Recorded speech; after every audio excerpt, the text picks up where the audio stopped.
I'm Lillian Price, 34 years old, working as a nurse at St. Mary's Hospital in Chicago. I have a 6-year-old daughter named Emma, and until last Christmas night, I still believed I could change my mother. It was December 24th the evening, in a house filled with twinkling lights and the warm scent of cinnamon from the kitchen. Emma was holding a small gift wrapped in green paper, her eyes bright as she offered it to her grandmother. Then my mother suddenly shot up from her chair, face flushed red, screaming at my little girl. "You're a stranger here, get out!" The entire living room fell into absolute silence, only the tick-tock of the antique clock on the wall remaining. Emma clutched her doll, eyes welling up with tears. That's when I knew I had to choose between being the obedient daughter I'd been for 15 years or being a real mother. But I'm getting ahead of myself. Let me start where this really began. The story began years ago, when my father died in a car accident in 2008. I was 19 then, just starting my sophomore year of college, while my mother, Margaret Price, became a widow at 47. She had been a high school teacher, used to controlling everything in her classroom, and after Dad died, I became the only student left. I remember the first evening after the funeral, Mom sitting at the kitchen table under cold fluorescent light, gripping a cup of coffee that had long gone cold. "It's just us now," she said, her voice cutting like a knife. "We have to depend on each other." But depending on each other in Mom's dictionary meant I had to follow all her decisions. Christmas had always been Dad's thing. He'd wake up early, put on Frank Sinatra, and make his famous pancakes shaped like Christmas trees. The house would fill with laughter and the sweet smell of maple syrup. After he died, Christmas became something Mom orchestrated with military precision: the right decorations in the right places, the right food served at the right time. No room for spontaneity, no room for joy. In 2019, when I decided to marry David, Mom refused to attend because she didn't like that guy's attitude. David had dared to suggest we move our dinner at Mom's from 6 p.m. to 7 p.m. to accommodate his work schedule. That was enough for her to write him off completely. I stood alone before Dad's memorial table in my white wedding dress, feeling like someone had just carved out a piece of my soul. David held my hand tight, but still couldn't fill the void where Mom should have been standing. When Emma was born in 2018, for the first time I had hope that everything would change. Other mothers in the postpartum ward told stories about grandmothers who were crazy about their grandchildren, and I imagined Mom would melt when she saw Emma. But when I brought my baby home, she just glanced over and said, "This child doesn't look like anyone in our family." Emma had David's darker complexion and his warm brown eyes, traits that apparently disqualified her from being a real member of the Price family. The warning signs had been building for weeks. Emma's teacher, Mrs. Rodriguez, had pulled me aside 3 days before Christmas. "Emma seems more withdrawn lately," she'd said, her kind eyes concerned. "She's not participating in group activities like she used to." When I asked Emma about it in the car, she just stared out the window and said, "I don't want to go to Grandma's house, Mommy." The nightmares had started 2 weeks ago. Emma would wake up crying, saying she dreamed about being kicked out and having nowhere to go. I'd hold her until she fell back asleep, my own stomach churning with a dread I couldn't name. Where had I gone wrong thinking maternal love could overcome pride? Everything started escalating from the moment we walked into Mom's house that evening. The living room was decorated with a 7-foot Christmas tree with warm LED lights, a deep red tablecloth, and the aroma of roasted chicken wafting from the kitchen. Present were Aunt Linda, Mom's 60-year-old sister, my 38-year-old brother Tom with his 35-year-old wife Jessica, and their 2 sons, ages 8 and 10. But before we even sat down, the first blow landed. "Grandma, Merry Christmas," Emma said, her voice bright and hopeful as she approached with her carefully wrapped gift. Mom looked her up and down like she was inspecting a specimen. "Emma, what do you say when you enter someone's home?" Emma blinked, confused. I I said Merry Christmas? You knock and wait to be invited in. You don't just barge in like you own the place. Mom's voice was sharp enough to cut glass. Emma's small fingers found the hem of her red velvet dress twisting the fabric. Sorry, Grandma.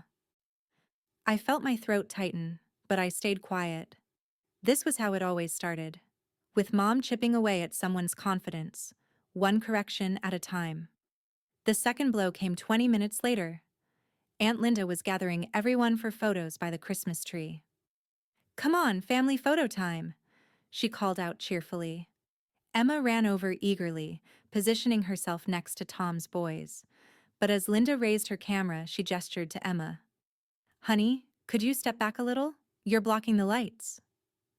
Emma stepped back, then back again. And again, until she was standing completely outside the frame, watching as her cousin smiled for the camera. I saw her throat work as she swallowed hard, but she didn't complain. Perfect, Linda chirped, snapping away. These will be beautiful. My hands clenched in my lap. I should have said something. I should have moved Emma back into the picture. But I was paralyzed by the same old pattern. Don't make waves. Don't cause a scene. The third blow was the cruelest. Emma had spent hours making her gift for Grandma. A hand-knitted scarf with uneven stitches, and all the love a 6-year-old could pour into yarn. She'd wrapped it herself, the paper slightly crooked, but sealed with heart stickers. Grandma, this is for you, Emma said softly, offering the green-wrapped package. Mom took it and placed it on the coffee table without even looking at it. How thoughtful. I'll open it later. But Emma's voice was small. Don't you want to see what I made? Gifts are opened when the hostess decides, Emma. You should know that by now. I watched my daughter's face crumble. Her bottom lip trembled, and she pressed it between her teeth to stop it. The silence stretched until Tom cleared his throat uncomfortably. Emma, why don't you go play with your cousins? Jessica suggested gently. But Tom had already whisked his boys upstairs for video games, leaving Emma alone on the living room floor with her unopened gift sitting there like a rejection letter. That's when she tried to get a cookie. Emma, sit still, Mom snapped when my daughter stood up, reaching toward the plate on the coffee table. Children who don't know how to behave don't get treats. Emma's hand froze mid-reach. She looked at me with those wide brown eyes, pleading silently for help. I felt something crack inside my chest. Mom, Emma just wants one cookie, I said, my voice carefully controlled. Don't tell me how to discipline children, Mom replied coldly. I raised 2 kids to be decent people. What about you? The room fell silent except for the soft jazz playing from Mom's old stereo. Tom studied his beer bottle like it held the secrets of the universe. Jessica fidgeted with her napkin. Uncle Bob rattled his newspaper but wasn't reading it. Emma sank back onto the couch, her small body curled inward. I could see her fingernails digging into her palms. The explosion was inevitable. Looking back, I can see we were all balanced on a knife's edge, waiting for someone to fall. It happened when Emma, trying to be helpful, reached for her empty milk glass. Her hand bumped the edge and the glass tumbled, crashing onto the hardwood floor in a spray of white milk and glittering shards.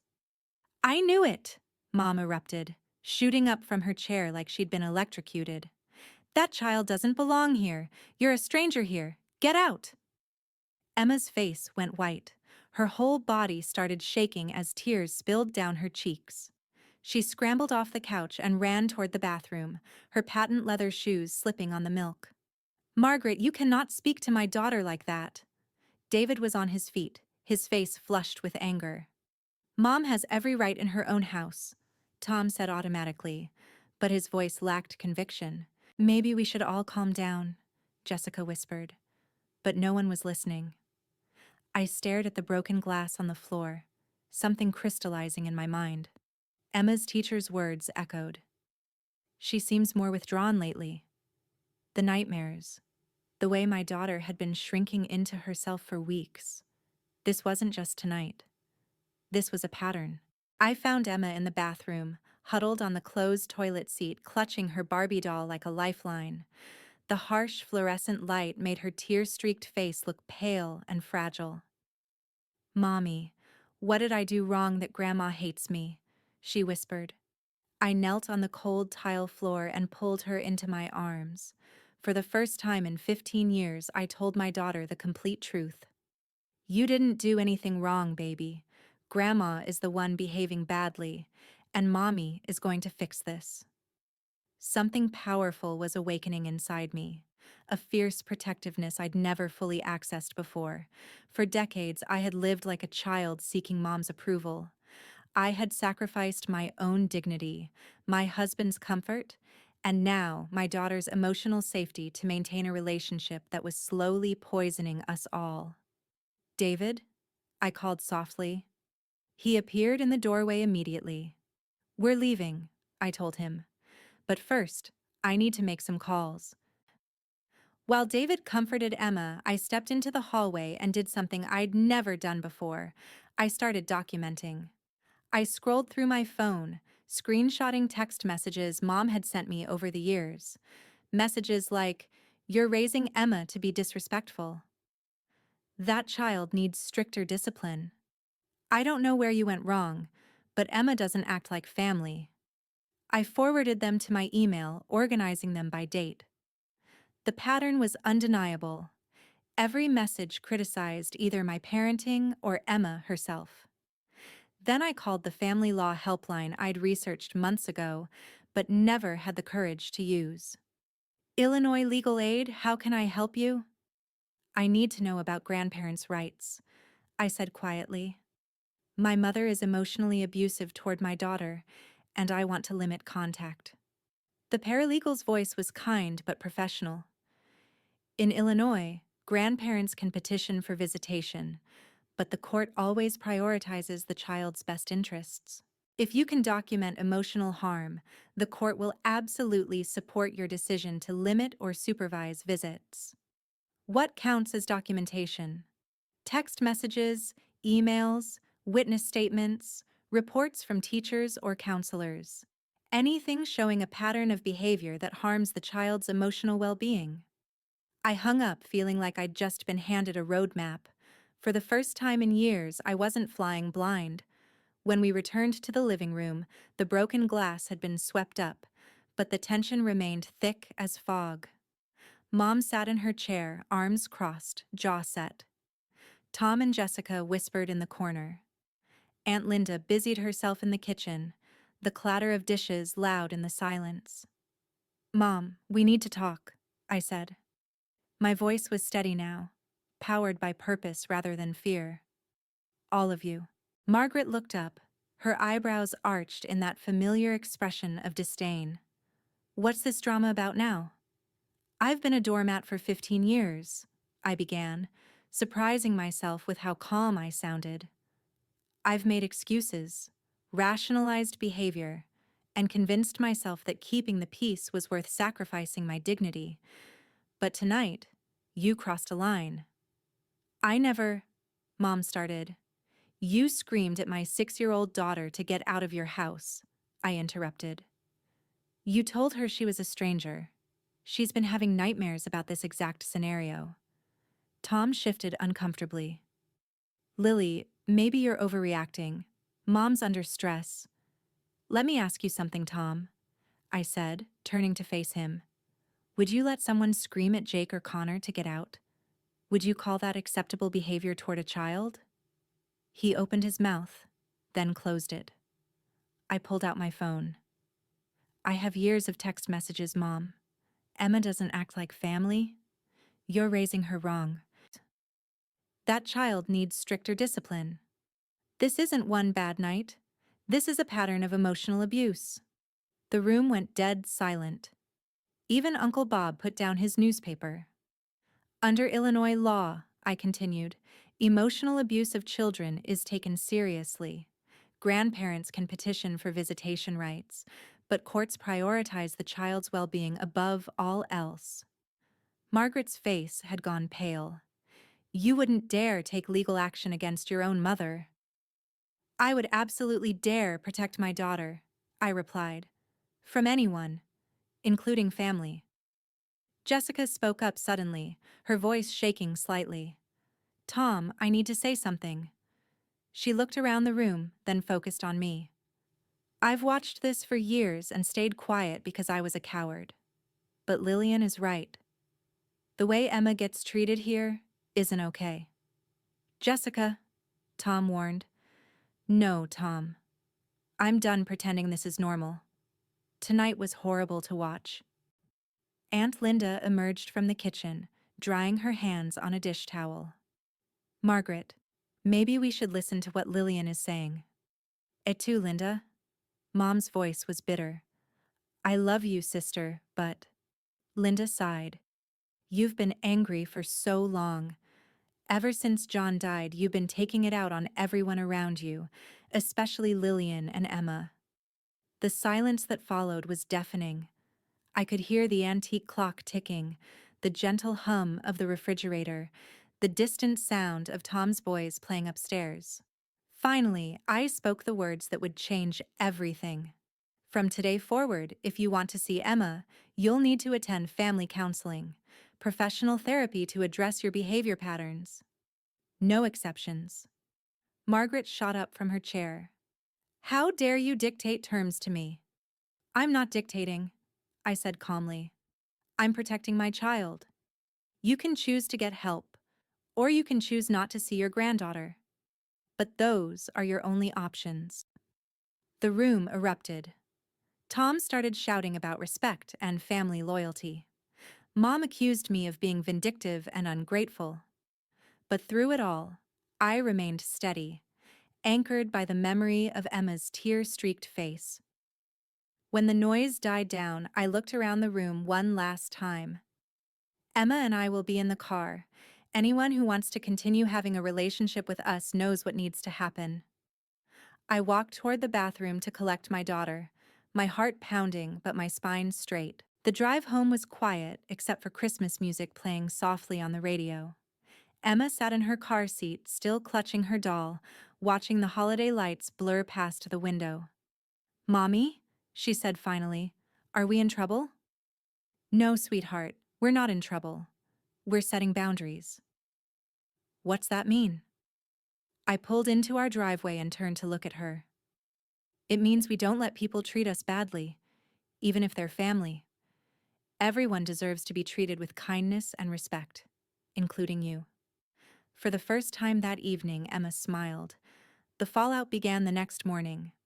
My phone rang at 7 a.m., Mom, sobbing and furious, demanding I apologize. I let it go to voicemail. Then Tom called, lecturing me about family loyalty and forgiveness. I hung up mid-sentence, but there were surprises too. Jessica texted, I'm proud of you for standing up for Emma. Tom and I need to talk. Uncle Bob sent a brief email. You did the right thing. Some boundaries are long overdue. The most unexpected call came Tuesday morning while I was at work. My supervisor, Janet, stopped by my station with a concerned expression. Lillian, I got a strange call yesterday from someone claiming to be your mother. She said there were concerns about your mental state and your parenting. My blood ran cold. What did you tell her? I told her that employee personal matters weren't discussed with family members without consent, and that if she had genuine concerns about child welfare, she should contact the appropriate authorities. Janet's expression was kind, but serious. Is everything okay at home? I took a deep breath and gave Janet the condensed version. She listened without judgment, then nodded slowly. Document everything, she advised. And let me know if you need time off for counseling or legal consultations. We support our employees' family decisions. That afternoon, I sat down and wrote the most important email of my life. Dear Mom, I meant what I said Christmas night. If you want to have a relationship with Emma, you must complete at least 3 months of family therapy with a licensed counselor who specializes in emotional abuse patterns. I'm attaching contact information for 3 therapists in your area who accept your insurance. I'm also attaching screenshots of text messages you've sent me about Emma over the past 2 years. I want you to read them and ask yourself, would you want someone talking about your child this way? This isn't punishment. This is a chance for healing. Emma loves you, but she deserves to feel safe and welcomed when she's with family. I love you too, Mom, but I love Emma more. Lillian. I hit send before I could lose my courage. 2 weeks later, I got a call from Dr. Sarah Chen, a family therapist. Your mother has scheduled an appointment with me, she said. She wanted me to call and ask what your concerns were. I spent 30 minutes on the phone with Dr. Chen, outlining the patterns I'd observed. She listened carefully, asked thoughtful questions, and finally said, I think family therapy could be very beneficial here. Would you be willing to attend some sessions? Only if Emma isn't present, I said. I won't have her used as a prop for Mom's redemption arc. Absolutely. Let's start with individual sessions for your mother, then progress to joint sessions with you, and eventually supervised visits with Emma, but only if everyone feels ready.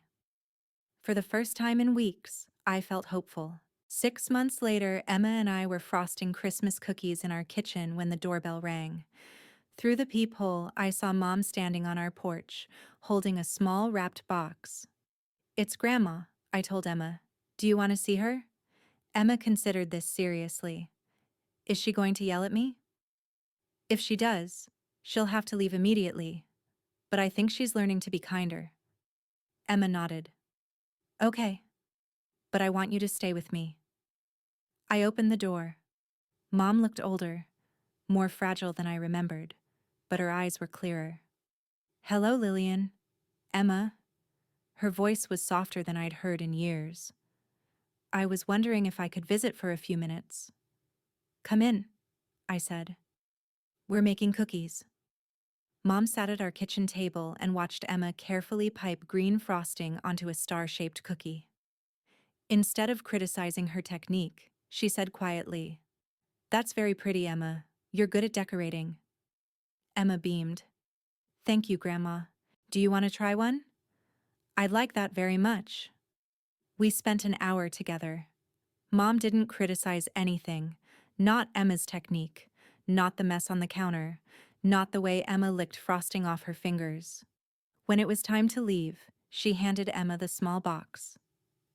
I made this for you, she said, to say I'm sorry for hurting your feelings. Inside was a small wooden ornament, a Christmas tree with Emma 2024 carved into the base. I learned woodworking in therapy, Mom explained. Dr. Chen said making something with my hands might help me think about how my words affect other people. Emma hugged the ornament to her chest. Thank you, Grandma. I love it. After Mom left, Emma and I hung the ornament on our tree. It wasn't the biggest or fanciest decoration, but it represented something precious, the possibility of change. This Christmas Eve, 1 year later, our house is full of laughter and the smell of homemade cookies. Emma, now 7, confidently opens presents and arranges them however she wants around our living room. The coffee tastes better. The lights seem brighter. The music sounds like joy instead of obligation. Our guests include Jessica and her boys, Aunt Linda, a few close friends from work, and yes, Mom. She comes for 2 hours, supervised visits that feel more like real family time than anything we shared in the old house. She's not perfect. She still catches herself before making critical comments, and sometimes I see her bite her tongue when Emma acts like a normal kid. But she's trying, and that effort means everything. Emma no longer has nightmares about being kicked out. She raises her hand in class again. She draws pictures of Christmas trees surrounded by hugs instead of empty rooms. I've learned that family isn't defined by blood. It's defined by love, respect, and the commitment to treat each other with dignity. I've taught Emma that no one, not even grandparents, has the right to make her feel unwelcome in her own skin. If you're reading this story and recognizing yourself in it, please remember, you have the right to say no. You have the right to protect the people you love. Setting boundaries isn't cruel. It's an act of love for everyone involved, including the person whose behavior needs to change. Christmas is supposed to be about peace, joy, and unconditional love. Don't let anyone, even family, steal that from you or your children.